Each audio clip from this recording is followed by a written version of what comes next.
Salve galera, suavidade? O que você vai ver agora é um corte das lives que eu tenho feito aqui no YouTube no período da tarde. Eu espero que você curta esse conteúdo e também que apareça aí de tarde pra gente trocar uma ideia em live, beleza? Então, um beijo no coração, um aperto de mão sincero e fica com o corte. Entidades definem estratégia contra projetos que ameaçam educadores e educadoras e a qualidade da educação. A CNTE destaca pelo menos 23 iniciativas em tramitação no Congresso Nacional que precisam de mobilização coletiva para apoio ao enfrentamento. Isso é importante porque não adianta, galera, no sistema de organização social que a gente tem, que é um Estado de direito, aquilo que acontece passa necessariamente por tramitação em lei. De forma geral, aquilo que passa dentro do mecanismo legislativo se torna realidade. Isso significa que os recursos vão ser movimentados de acordo com isso. Então, se a condição da educação vai mudar ou não, né, vai melhorar ou piorar, necessariamente, no nosso modelo de organização social, vai passar por tramitações no Congresso Nacional. Então vamos ver o que aponta essa notícia aqui. Projetos em tramitação no Congresso Nacional sobre a educação básica e os seus profissionais, administração pública, tributação e estrutura sindical, estão no radar dos sindicatos e entidades que defendem a educação pública e a classe trabalhadora. Um levantamento da Confederação Nacional dos Trabalhadores em Educação, CNTE, lista pelo menos 23 iniciativas entre projetos de lei e propostas de emenda à Constituição que precisam de mobilização coletiva para apoio ou enfrentamento.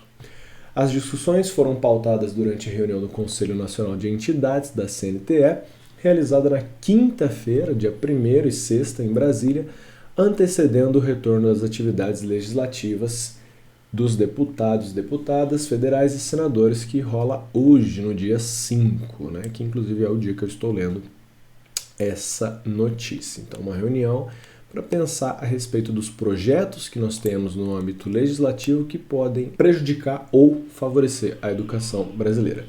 Durante os 2 dias de atividades, representantes das entidades filiadas à Confederação analisaram os desafios que persistem para cada categoria e definiram as estratégias para garantir avanços nas lutas dos trabalhadores e na defesa da educação pública. Uma das matérias é a PEC 32 de 2020 de Bolsonaro e Paulo Guedes, que promove uma reforma administrativa com efeito em todas as esferas do poder público. O texto restringe a estabilidade no serviço público e veta uma série de benefícios e vantagens. É aquele negócio, né? Transformar a educação em mercadoria, transformar o Estado, né, em algo totalmente mercadológico, numa lógica em que não existe estabilidade, em que a todo momento você tem a possibilidade de perder o seu trabalho, o que vai também prejudicando a capacidade de um projeto longo, de uma atividade duradoura, de algo que você não pensa só para o dia de hoje, mas sim que você consegue projetar para vários anos, que é uma vontade do neoliberalismo. A gente sabe, a estabilidade no serviço público é visto por muitos como um problema muito grave, porque o argumento que se usa geralmente é de que a estabilidade ela impede uma demissão, então todo mundo fica acomodado e ninguém faz o seu serviço direito dentro do serviço público. Eu entendo que existem casos assim mesmo, sim. Quem fez faculdade pública, quem trabalha no serviço público sabe que existe sim uma galera que não trabalha e usa dessa estabilidade de uma maneira inadequada, de uma maneira ruim, prejudicando, mas a maior parte dos funcionários públicos trabalha pra caramba e a estabilidade é uma maneira dessa pessoa ter uma garantia de que vai ter aí emprego, principalmente em áreas como saúde e educação. É fundamental que exista uma estabilidade para que possa haver trabalhos duradouros que miram para além de um ano. Agora você colocar tudo numa lógica de mercado, tudo numa lógica de concorrência, você mina totalmente a possibilidade de pensar projetos longínquos, porque você não sabe o que vai acontecer no ano que vem. Por exemplo, o professor PSS. O professor PSS, que aqui no Paraná funciona, né? Você faz um contrato que dura no máximo um ano, ele dura um ano e você pode ficar até dois, mas nunca sabendo exatamente se você vai pegar aula, se você não vai pegar aula. Isso desvincula o profissional, seja ele professor ou de outras áreas de atuação na escola, como merendeira, a galera da zeladoria, que também está entrando nesse modelo de trabalho.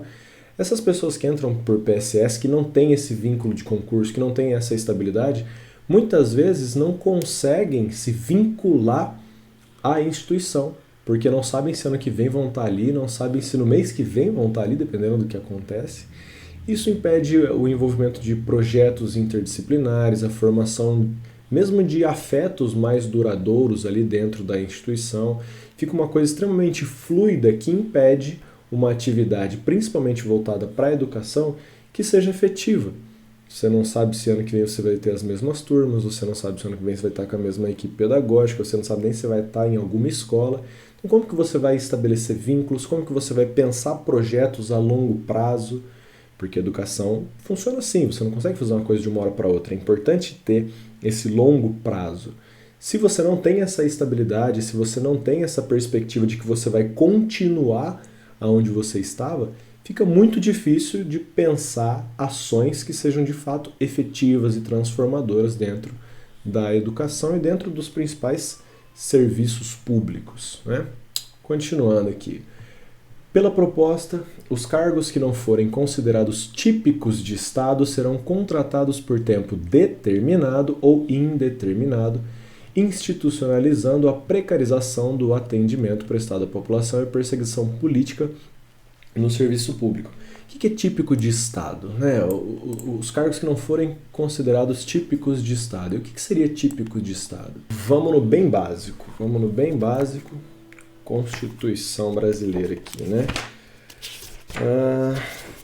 Acho que o preâmbulo já pode ser Nós, representantes do povo brasileiro, reunidos em Assembleia Nacional Constituinte para instituir o Estado Democrático destinado, então, Estado Democrático de Direito do Brasil, ele é destinado a assegurar o exercício dos direitos sociais e individuais, a liberdade, a segurança, o bem-estar, o desenvolvimento, a igualdade e a justiça como valores supremos de uma sociedade fraterna, pluralista e sem preconceitos, fundada na harmonia social e comprometida na ordem interna e internacional com a solução pacífica das controvérsias.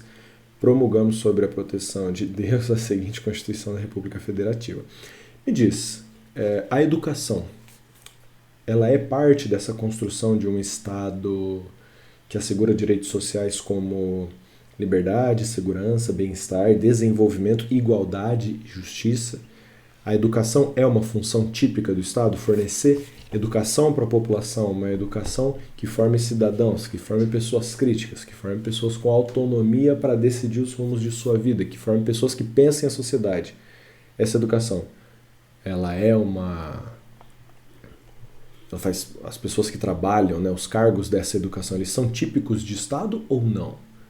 Me parece que sim, uma vez que sem você formar cidadão, você não vai conseguir formar um Estado plural e que assegura liberdades, que garante segurança, que gera desenvolvimento, né? Se o Estado não está pensando na formação de pessoas nesse sentido, quem vai pensar? O mercado, que quer formar braço de trabalho e acúmulo de capital para entes individuais? Acredito que não. Então são coisas como esse típicos de Estado aqui que deixam uma brecha muito grande. Cargos que não forem considerados típicos de Estado serão contratados por tempo determinado ou indeterminado, ou seja, perde a estabilidade. Como decidir o que é típico de Estado, né? São essas nuances que podem derrubar uma proposta de educação plural e adequada ou não, né? Então tem que tomar cuidado a esses detalhes aí. Continuando aqui, outros exemplos de matérias com posicionamento contrário são a PEC 169 de 2019, que permite o acúmulo indiscriminado de cargos de professores, inclusive em forma de MEI, a ideia de individualização total do sujeito, né? O professor que vai passar agora a ser empreendedor individual, né? Meu Deus do céu, neoliberalismo no talo. A PEC 196 de 2019, da reforma sindical, o sindicato sempre sendo, então, um incômodo muito grande para a lógica neoliberal, né? Por quê? Porque une pessoas da mesma categoria e claro que tem seus problemas, mas é um instrumento sim da formação de consciência de classe e na luta por melhores condições dos trabalhadores. O PL 3599 de 2023, que considera psicólogos e assistentes sociais profissionais da educação. Teria que dar uma olhada nessa PL aqui, porque, de certa forma, psicólogos e assistentes sociais são fundamentais para que a educação seja uma educação de qualidade, mas tem que ver o texto, como que isso está descrito, de que maneira que isso está... Que seriam profissionais da saúde, né? Lógico, saúde e educação precisam estar sempre juntos, mas teria que dar uma olhada melhor para ver os problemas que estão nesse texto.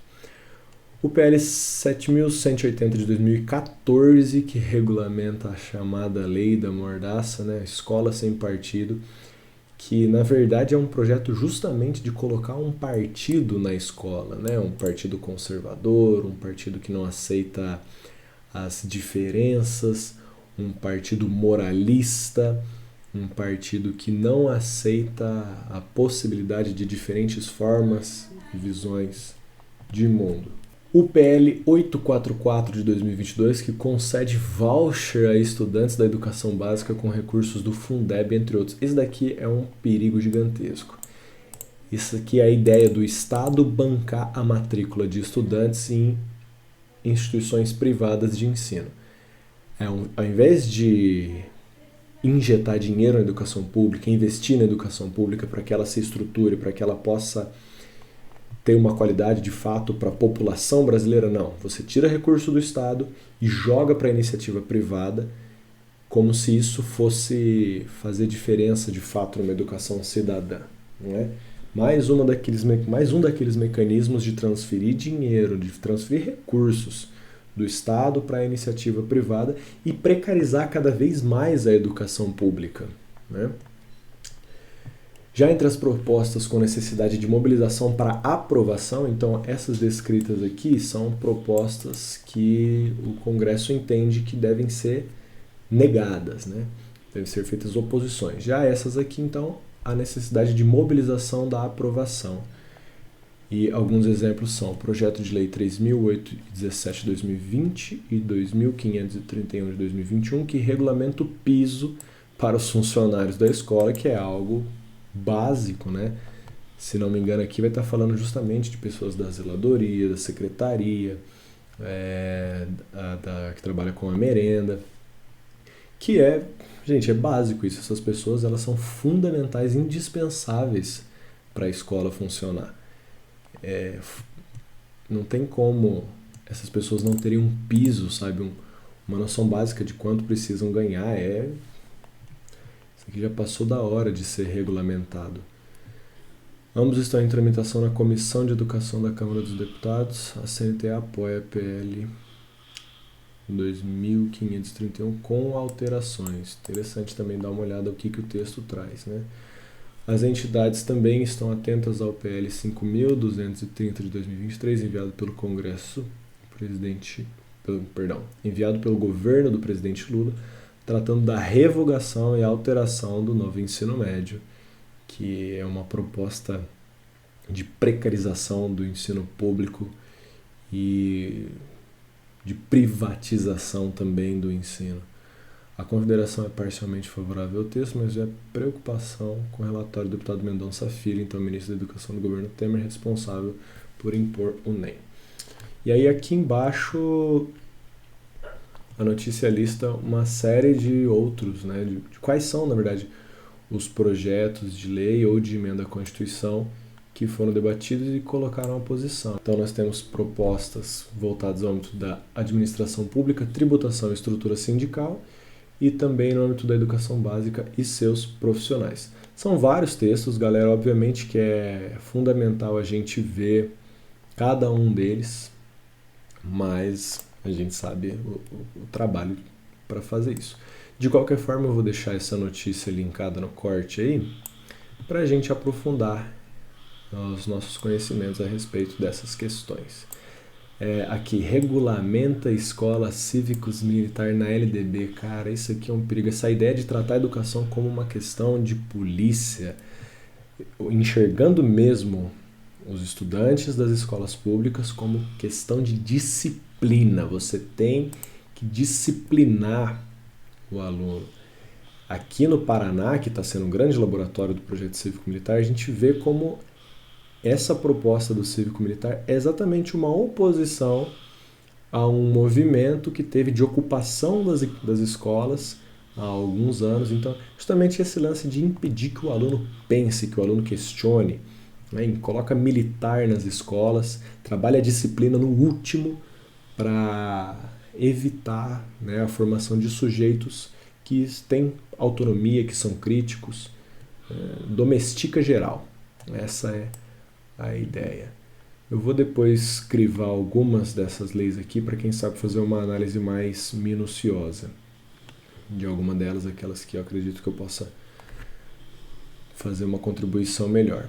Mas é isso, galera. Temos vários textos, então, em tramitação no Congresso que podem, segundo a CNTE,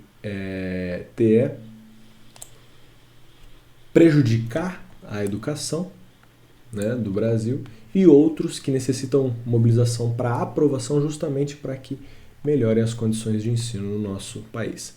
É importante a gente ficar atento a essas questões para se mobilizar, para participar da luta em busca de uma educação de qualidade, de fato emancipadora do nosso povo.